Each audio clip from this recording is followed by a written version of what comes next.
Good morning, Chesley. Good morning, Sheba. Hopefully you are trying your best to stay warm out there. You're doing a great job. Let's check some top headlines this morning. Now, police are searching for the suspect in a deadly robbery. Liza Lucas has the latest from the 11 Alive Bridge. Francesca, that investigation continues. Police are searching for 3 suspects after that deadly robbery at Barcelona Wine Bar that resulted in the tragic loss of one of the restaurant's own employees.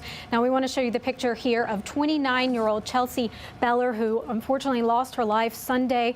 Chelsea and other employees were closing the restaurant in West Midtown when police say 3 masked gunmen charged in, tied up employees, and forced Chelsea to open the safe.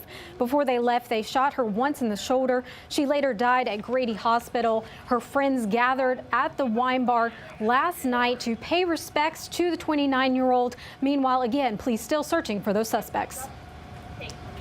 Liza, thank you. Police in Marietta need your help finding the person who shot and killed a mother. 40-year-old Justin Cox is suspected in a deadly domestic dispute.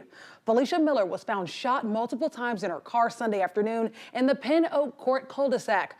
Cox is believed to be armed and dangerous. You see him in this photo right here. If you know where he is, you are urged to call police. An autopsy will be performed today on 2 aspiring Atlanta rappers. The bodies of Edward Reeves and Kendrick Stokes were found Friday night in rural Alabama. Their remains were discovered about 30 miles east of Montgomery. The sheriff says it's obvious the men were killed somewhere else and then dumped in that location. Police in Atlanta and Alabama are now asking for any tips. And Smyrna could become the first city in Georgia to require drivers to put up or shut up. The city council will vote today on an ordinance to ticket drivers who use mobile phones without a hands-free device.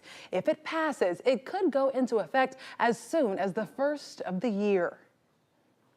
And the countdown continues. In just a couple of hours, all eyes will be on the Georgia Dome. Here's a live look at as we count down to implosion. It's not just fans who've been walking down memory lane. The Falcons are also remembering their former home too. Being in there as a rookie, just starting off my career there to now, just made a lot of plays. Just seen a lot of great things, a lot of great players make plays in there. So definitely pretty cool. Thanks, guys. Breaking overnight, cult leader Charles Manson has died. Liza Lucas is at the bridge, the hub of our newsroom, with the breaking details.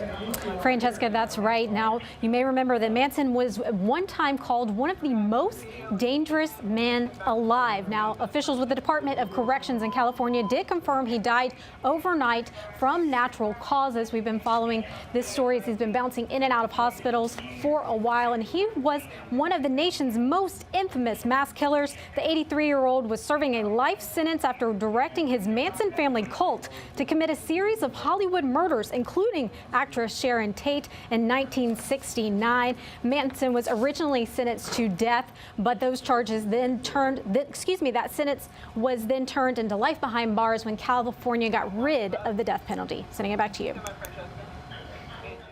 Liza, thank you. Right now, Marietta police are searching for a man accused of murdering a mother outside of her home. Christy Etheridge is live this morning with the latest details. Francesca, 34-year-old Felicia Miller was just sitting in her car in the driveway when police say her boyfriend shot her multiple times. I want to show you his picture. This is the boyfriend and suspect, Justin Cox. He is 40 years old. Police described their relationship as on again, off again. And the mom died from her injuries at the hospital from these multiple gunshot wounds. Now, this morning, Cox is still on the run. He's described as armed and dangerous, and police want to warn people not to go up to him because he could still have a handgun. Now, he's been able to evade police since 4 o'clock yesterday afternoon, but as soon as they can get him into custody, he'll be charged with homicide, murder, and weapons charges. Back to you. This morning, Atlanta police are searching for 3 masked robbers who tied up a worker at a popular restaurant, forced her to open the safe, and then killed her. It happened at the Barcelona Wine Bar on Howell Mill Road just before 2 Sunday morning. Police say 29-year-old Chelsea Beller was tied up and then shot in the shoulder. She was taken to Grady Hospital, where she died. Police tell us they have not identified any suspects at this time. Your Atlanta Falcons are on the road and getting ready for kickoff tonight. The Dirty Birds take on the Seahawks in Seattle. Kickoff is at 8:30. The Falcons are 5-4 this season and in 3rd place in the NFC South. And our big story this morning, we are just hours away from the end of an era. The Georgia Dome is scheduled to come down at 7:30 this morning. Sheba Russell and Chesley McNeil are live with more.